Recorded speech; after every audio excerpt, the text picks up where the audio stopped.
Hello दोस्तों, welcome to my channel के maths classes. आज हम त्रिभुज की कुछ और प्रॉपर्टीज होती हैं उनके बारे में अध्ययन करेंगे। पिछली कक्षा में हम त्रिभुज के बारे में कुछ बेसिक्स सी बातें करी थी। आज हम इसके और कुछ गुण होते हैं उनके बारे में बात करेंगे। पहला जो गुण है वह क्या है कि त्रिभुज के किसी एक भुजा को आगे बढ़ाने पर बना बहिष कोण अंत अभिमुख कोणों के योग के बराबर होता है। कैसे समझ लेते हैं एक बार। हम पहले लिख देते हैं प्रॉपर्टीज है क्या कि त्रिभुज की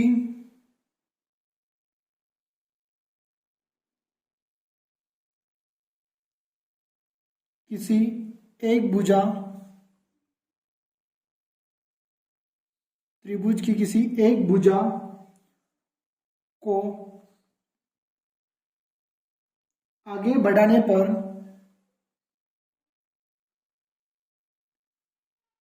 बना बहिष कोण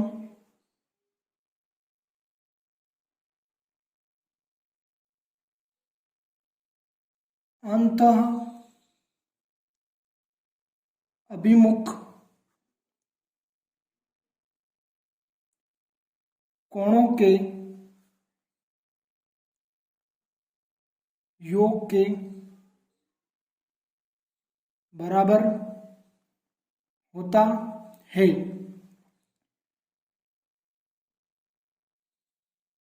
सिर्फ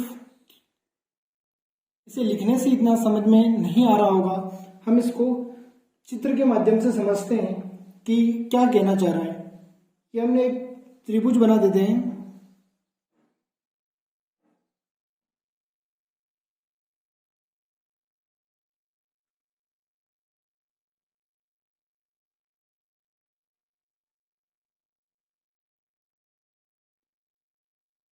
ये हमारे पास एक त्रिभुज हो गया ए बी सी।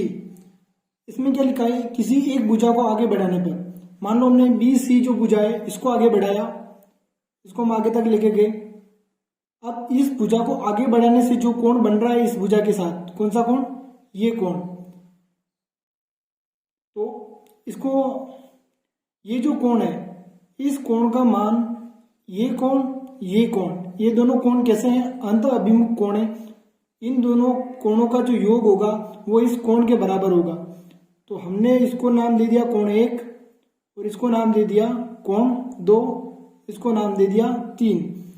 क्या निकाल सकते हैं इसका मतलब हम कि कोण जो 3 है वो किसके बराबर हो जाएगा, कोण 1 प्लस कोण 2। ये हमें ध्यान रखना है। ये कौन सा होता है, बहिष कोण, और ये होते हैं अंत अभिमुख कोण। इसके सामने की तरफ हो गए, इसलिए फिर जगह अगर हमने ये भुजा आगे बढ़ाई, मान लो हम इस भुजा को आगे बढ़ाते हैं तो ये कोण होता है हमारे पास, और इसके अभिमुख कोण कौन से हो जाते हैं, ये दोनों। तो इन दोनों कोणों का योग जब इस बहिष कोण के बराबर होगा।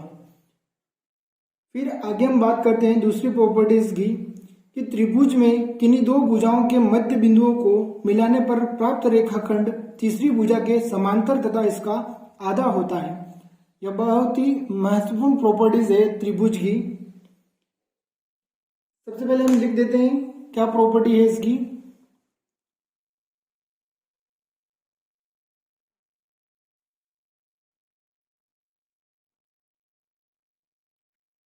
कि त्रिभुज में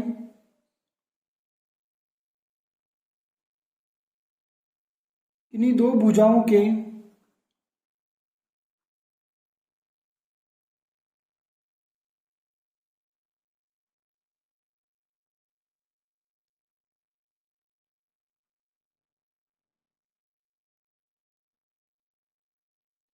त्रिभुज में किन्हीं दो भुजाओं के मध्य बिंदुओं को मिलाने पर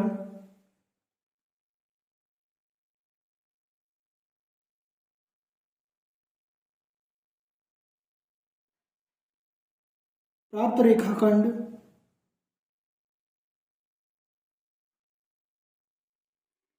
तीसरी भुजा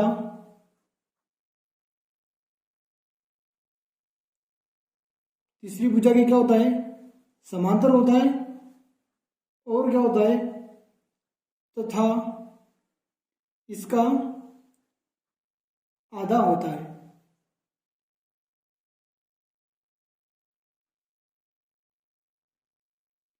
कि त्रिभुज में किन्हीं दो भुजाओं के मध्य बिंदुओं को मिलाने पर प्राप्त रेखाखंड तीसरी भुजा की समांतर होगा और क्या होगा, उस तीसरी भुजा का आधा होगा। ये भी हम चित्र के माध्यम से समझते हैं। ये क्या हो जाएगा हमारे पास, ये एक त्रिभुज हो गया,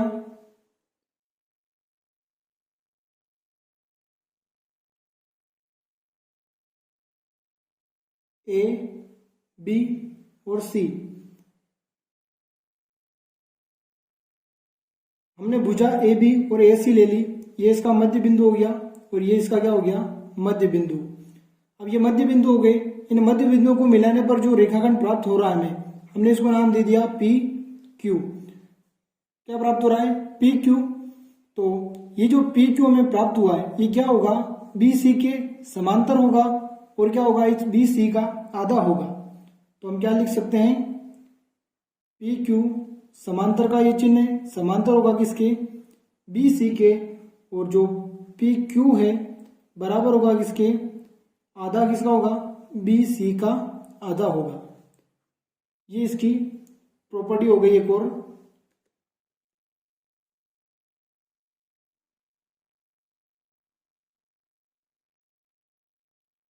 तो क्या हो गया हमारे पास कि त्रिभुज में किन्हीं दो भुजाओं के मध्य बिंदु ए बी का मध्य बिंदु P और ए सी का मध्य बिंदु Q, जब इन दोनों को हमने मिलाया हमारे पास कौन सा रेखाखंड प्राप्त हो गया, पी क्यू। अब ये पी क्यू जो रेखाखंड हमें प्राप्त हुआ है ए बी और ए सी के मध्य बिंदुओं को मिलाने से, तो ये पी क्यू जो है बी सी के समांतर होगा और जो पी क्यू है बी सी का क्या हो जाएगा, आधा हो जाएगा। अब हम अगली प्रॉपर्टी की बात करते हैं कि अगली प्रॉपर्टी हमारे पास क्या दी हुई है।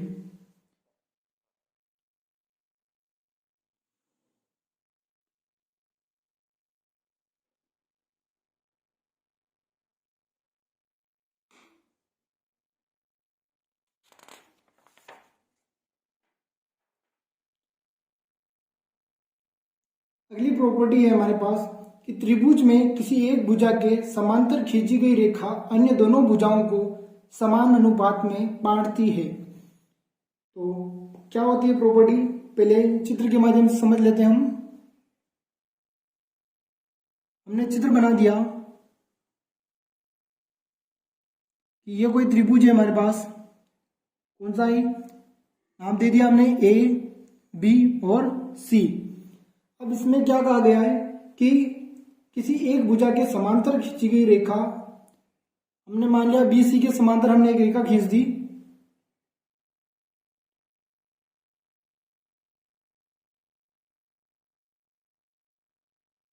ये रेखा हमने खींच दी। इस बिंदु को जहां पर काट रही है इसको नाम दे दिया हमने एम और इधर वाले को दे दिया हमने एन। तो क्या प्रॉपर्टी होती है, ये जो समांतर रेखा है ये जो जिन दोनों भुजाओं को काट रही है ए बी और ए सी को, इन दोनों को समान अनुपात में बांटती है। इसका क्या मतलब है, हम इसका सीधा सा डायरेक्ट लिख सकते हैं कि ए एम बटा बी एम जो होगा, ए एम कौन सा हो गया, यहां से लेके ये, और बी एम हो गया ये से ये, किसके अनुपात हो गया। अब इसका जो अनुपात होगा इस वाली भुजा का, वो इधर वाली भुजा के बराबर होगा, समान अनुपात होगा। तो ऊपर इधर क्या हो जाएगा ए एन और नीचे बटा में क्या हो जाएगा सी एन।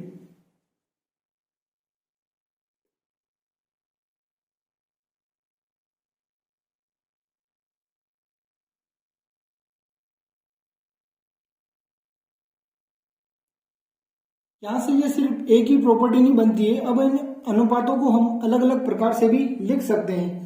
कैसे लिख सकते हैं, पहला देखते हैं हमने क्या ले लिया, ए एम ही रहने दिया ऊपर, तो फिर हमने ले लिया एम बी। अब इसको बी एम लिखे या एम बी लिखे एक ही बात है, तो यहां हमने लिख दिया एम बी कोई सी भी ये भुजा है तो इसको हम इधर से इधर मापे या उधर से इधर मापे तो भी वो सेम ही होगी, तो ये बराबर हो जाएगा। ऊपर क्या है ए एन, और क्या हो जाएगा ये सी एन। फिर दूसरे की बात करें हम, ऊपर की तरफ हमने ए एम ही रहने दिया, नीचे क्या किया हमने पूरी भुजा ले ली ए बी, तो ए बी हो गई बराबर, इधर ए एम लिया तो इधर ऊपर ए एन ही रहेगा ये वाली भुजा, और इधर भी पूरी भुजा लेंगे तो नीचे क्या आ जाएगा ए सी। इस तरफ जो भी भुजा या जो भी भुजा का भाग ले रहे हैं उधर सामने भी उसी प्रकार का भाग लेना है, तो ही अनुपात बराबर होगा, बाकी नहीं होगा। अब अगर हम इसकी बात करें ए एम बटा अनुपात, यहाँ पे हमने ए बी बी एम लिख दिया, लेकिन A N upon C N की जगह अगर हम ए सी लिख देंगे तो ये सही अनुपात नहीं होगा उसका। इसलिए जो भुजा या जो खंड भाग हम ले रहे हैं दूसरी भुजा का भी वही भाग या वही खंड उसका लेना है हमें। फिर तीसरा और हम कह सकते हैं बी एम बी बटा ए बी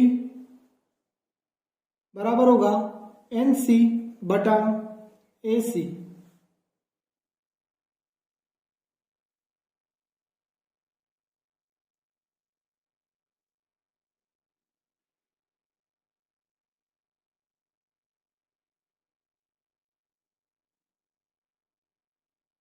तो ये जो प्रॉपर्टी होगी इसको हमें ध्यान रखना है।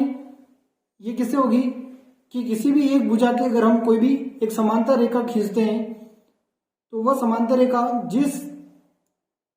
जिन बिंदुओं पर दोनों भुजाओं को काटती है वहां से जो भाग बनेंगे उनका अनुपात क्या होगा, भुजाओं का जो समान अनुपात होता है। तो ये अनुपात किस किस प्रकार से हो सकता है ये हमने देखा। फिर एक नोट करके यहाँ पर एक और बात लिखनी है जो कि बहुत इंपॉर्टेंट है। क्या लिखना है हमें कि त्रिभुज में किसी एक भुजा के मध्य बिंदु से दूसरी भुजा के समांतर खींची गई रेखाखंड तीसरी भुजा को समद्विभाजित करती है।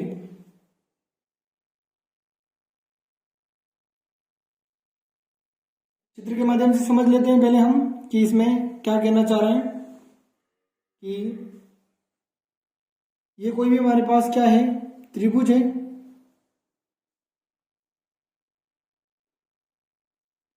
अब त्रिभुज को नाम दे दिया हमने ए बी सी। त्रिभुज में किसी एक भुजा के मध्य बिंदु से दूसरी भुजा के समांतर खींची गई रेखा, हमने एक मध्य बिंदु ले लिया, इसको नाम दे दिया हमने पी। अब इस मध्य बिंदु से दूसरी भुजा के समांतर अगर हम कोई रेखा खींचते हैं, मान लो हम बी सी के समांतर इधर ऐसे मध्य बिंदु से रेखा खींच रहे हैं, तो ये इस जिस बिंदु पे काटेगी क्यू पे, वो क्या करेगी उस तीसरी भुजा को, ये जो रेखाखंड बनी है पी क्यू, वो क्या करेगी इसको समद्विभाजित करेगी। इसका क्या मतलब है, इसको बराबर बराबर भागों में बांटेगी, तो ये भाग और ये भाग दोनों क्या हो जाएंगे बराबर हो जाएंगे। अब इसको हम लैंग्वेज में भी लिख देते हैं कि त्रिभुज में किसी एक भुजा के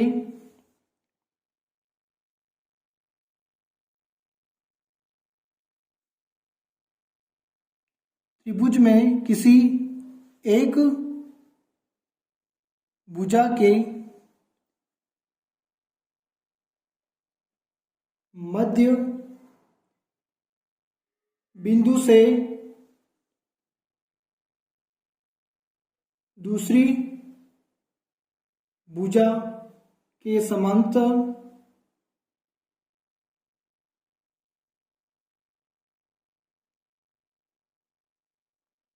खींची गई रेखा, या क्या कह सकते हैं हम रेखाखंड तीसरी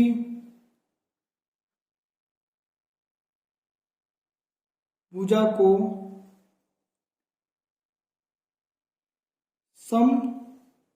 द्विभाजित करती है। वापस समझ लेते हैं एक बार। त्रिभुज में किसी एक भुजा के मध्य बिंदु से, ये एक भुजा हो गई, इसका मध्य बिंदु हो गया, दूसरी भुजा के समांतर, दूसरी भुजा कौन सी होगी यहाँ पर, BC, BC के समांतर हमने एक रेखा खींच दी। तो यहाँ पर AC को किस बिंदु पर काटा, Q को, तो PQ एक रेखाखंड हो गया। ये जो रेखाखंड है तीसरी भुजा को समद्विभाजित करता है। तो ये जो रेखाखंड है AC को जिस बिंदु पर काटता है वो AC का क्या होता है, मध्य बिंदु होता है। इसका मतलब AQ और QC क्या होंगे, बराबर होंगे। आज की कक्षा में बस इतना ही। अब हम अगली कक्षा में अभी तक जो भी पढ़ा है उससे संबंधित कुछ प्रश्न करेंगे। अगर आपको हमारी क्लास अच्छी लगी हो तो लाइक और शेयर जरूर करें और हमारे चैनल को सब्सक्राइब करें। Thank you.